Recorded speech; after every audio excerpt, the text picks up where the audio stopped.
The day after the phone call, I move on to the backpacker trail, mixing with the travelers who are on and off the buses and in and out of the hostels. At first, I run from place to place, from group to group.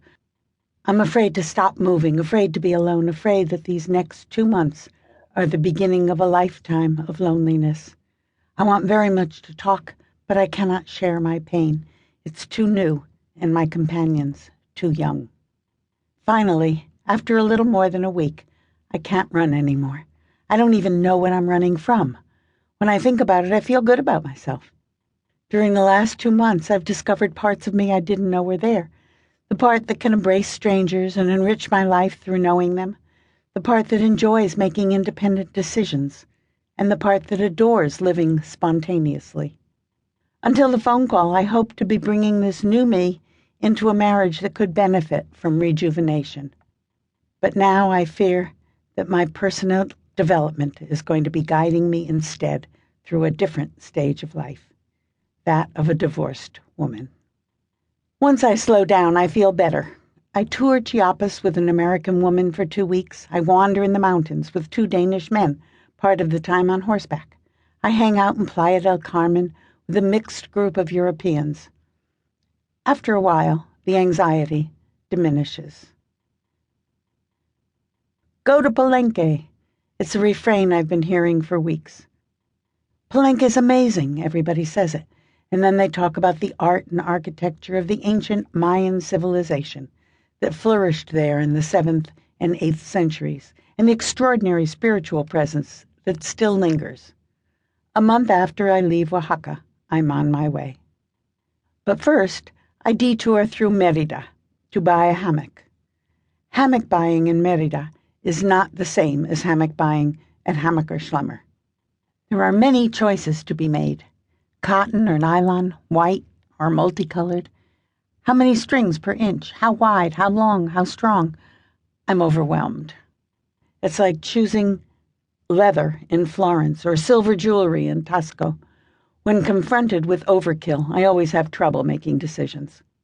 I walk around for more than an hour, from one hammock seller to another.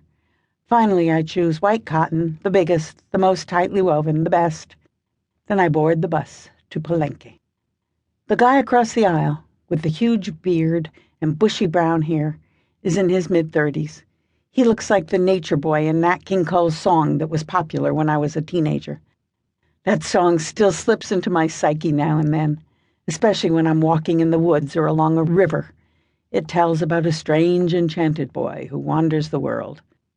And here, in the middle of Mexico, that boy man is sitting across the aisle from me.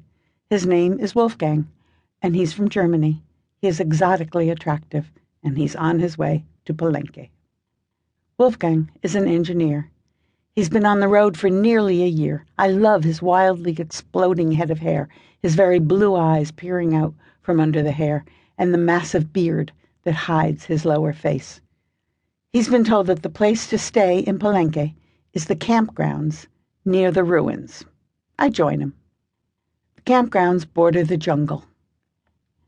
When we check in, we're told there is only one platform left. We go have a look. A platform, it turns out, is a wooden floor, a thatched roof, and posts for tying up hammocks and holding up the roof. Ropes swing from the beams for hanging food or backpacks. If we want to stay at the camp, Wolfgang and I will have to share a platform. It's not a problem. I've been sleeping in dorms, sharing rooms, and making instant friends for more than a month now. At first, I struggled with modesty, but I knew I had to get rid of it if I was going to travel this route. I've almost succeeded. I hang my hammock. It's huge. Wolfgang explains that the best way to sleep in a hammock is diagonally, so your body is level. Watch, he says, and wiggles his body into a diagonal position. I sit on my hammock, feet on the floor, and reach for the far end of the netting so that I can twist myself into position. I end up on the floor, laughing. Wolfgang swings himself out of his hammock and helps me up.